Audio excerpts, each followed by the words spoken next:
Hello and welcome back to the channel. It's been a minute. I would have had a video out between the last one and this one, but I worked on the car for about 3 hours only to find out that the mic was muted the whole time. Zero audio. But what I did was I put the trim on the hood. We got our eyebrow trim on the fenders. Got the headlight bezels put in. We got the filler panel between the grill. Got the new bumper partially hung on. I'm waiting for one more bracket that I couldn't find, but I'll just add a few clips of it in here and we're moving on. I was pretty disgusted when I got home and realized that none of it was useful. Today, we're gonna go ahead and start on the mini tub job. Now, when I ordered this kit from Detroit Speed, I used kit very loosely. I didn't want the entire kit. I didn't want the springs that they sent, and I didn't want the shocks. They're like a restoration type thing, and this car is not really a restoration type thing for me. This is a street strip car. It's going to be drag and drive. We're going to run some classes. It's going to be as much of a race car as it is a street car, but it's still going to be very street. It's like I said, it's 10.5 to 1 motor. It's nothing serious. Pump gas, leaf spring car. When I ordered this stuff, I chose to just get the wheel tubs and get the billet offset shackles, because the rest of it, I don't want it. I want to put a set of Calvert mono leafs, and that wasn't an option. And I want a better shock. The struggle with building these for different reasons. The drag and drive rules are fairly loose. It's a 28-10-5 max tire and a clutch assisted H pattern transmission. The only 2 rules. However, their safety rules are much more strict than some of the other type racing we do. So they do require you to have safety equipment based on how fast you go. So we are going to have to add a cage to the car. The conflict comes with class racing. The series, use that loosely also. A lot of the races we go to local have a couple classes. One's called limited horsepower. And for that class, you're allowed any 28-10-5 or 275 radial. You're allowed 1 power adder. Nitrous cars are bound to nothing more than a -4 feed line. Turbo cars, I'm not very fluent when it comes to turbo, but I'm thinking it is a T4 flange and no bigger than a 70-something millimeter. And maybe that's just for diesels. And on suspension, they only allow a single adjustable shock. Now, I understand that they're trying to keep race cars out and kind of making for a budget-friendly class, but I've never ran a leaf spring car, so I don't know how hard it's going to be to make this thing work on a single adjustable. We're going to learn. But so we're trying to make this thing fit 3 different categories. A driver, first and foremost, something we can drive on trips, we can take to eat, not just a car that we can possibly put down the road. We want to put, a couple times a year, want to put over 1,000 miles a week on this thing. So it's really, really, really going to have to be, capable of driving. Now, then we've got to make it fit the rules for drag and drives. A low horsepower street car class that requires a stock block, no more than a roll bar. And that's why we got to be careful how much cage we put in the car, because then it could kick us out of like the daily type stuff. So, it's really a tough balance to make it fit so many different areas, but we're going to attempt to. Y'all will have to bear with me. This is going to be a fairly lengthy process, because while I was searching for YouTube videos to kind of have an idea of what I was getting myself into, sadly I found very few that actually showed a lot of different things. And what I'm doing here is a step that most of y'all won't have to do. This car had a fiberglass trunk lid on it at one time, and they just kind of bolted the hinges down But as far as YouTube videos that I found pretty helpful with the mini tub process was a YouTube channel, Ray's Garage. He's got a 72 model and pretty dang good video of giving you the basics of what's going on. There weren't a ton of information out there when it came to doing mini tubs. A lot of the videos were guys that were kind of doing more restorations and already had the quarter panels off, and they were doing outer wheel tubs anyway, so it was all open and easy. Like I said, there's not a ton of good videos. The first job is to release these springs, and I'm gonna pry it down to get some of the tension off. How hard these are going to be to get back on, I have no idea.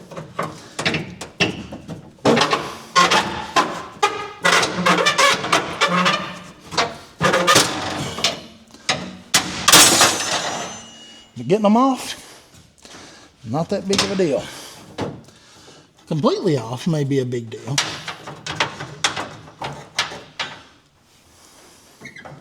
But partially off, not so much.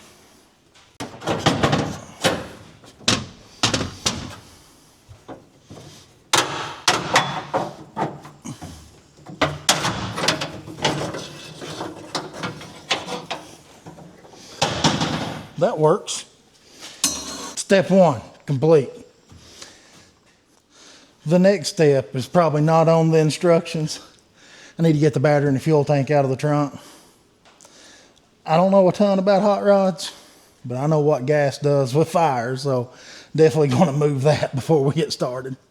The easiest way I know to empty the tank is to take the line loose from the fuel log on the carburetor.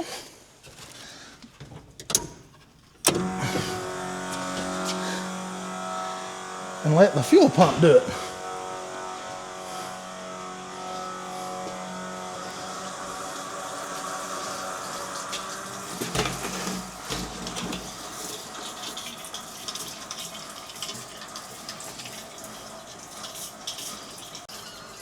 It appears that we had about a cup and a half of gas left in the car.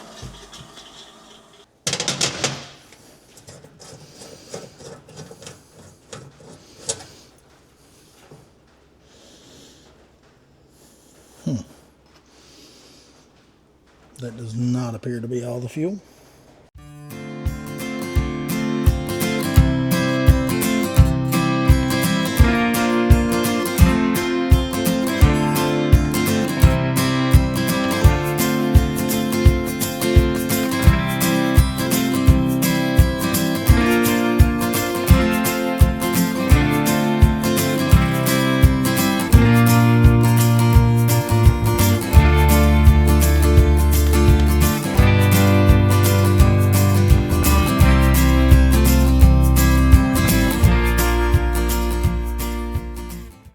Try to clean up around these tubs a bit.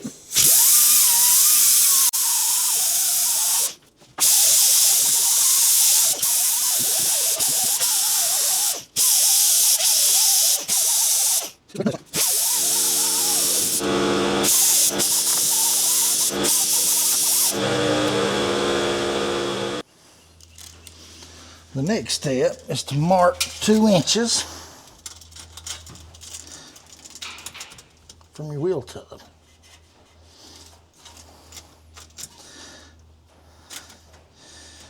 It says use a scribe, but I don't have a scribe. I got a Sharpie and a tape measure.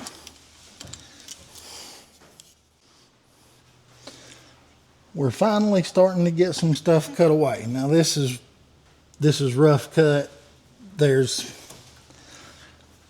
a big lip left where the inner and outer tubs meet. I didn't want to cut too much, but I wanted to open it up to start getting some room to work. The it's saying to measure 2 inches over from where the inner tub meets the trunk. So slowly getting this worked out. I've got to get in there and take the inner the quarter panel trim off to be able to get to the front of the wheel tub, and we got to cut on the seat brace and the seat brace. So it's just going to be like a very lengthy, long process. It's not a small job, and really it's a huge job to consider it only makes the wheel tub 2.5 inches bigger. And a lot of people will probably complain that it's mini tub, thinking that adds a lot of performance, but basically all it does is allow you to run a 275 with a 10-inch wheel, or a 12-inch wheel if we can get lucky. I know you can fit an 11. I don't know if you can fit a 12. Slowly just cutting more and more away, getting more room to work.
Mark our stuff inside.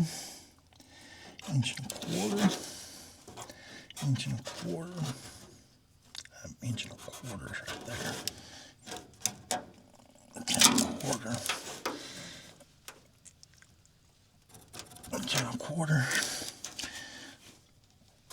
inches, 2.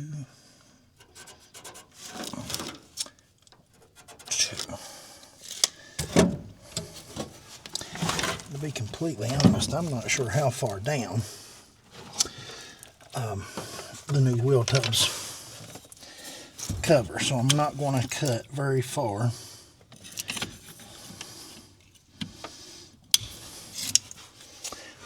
In that direction until we know for sure.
Sorry that I ended the video where I did. I should have got more done, but I got a little nervous when it come time to notch the frame.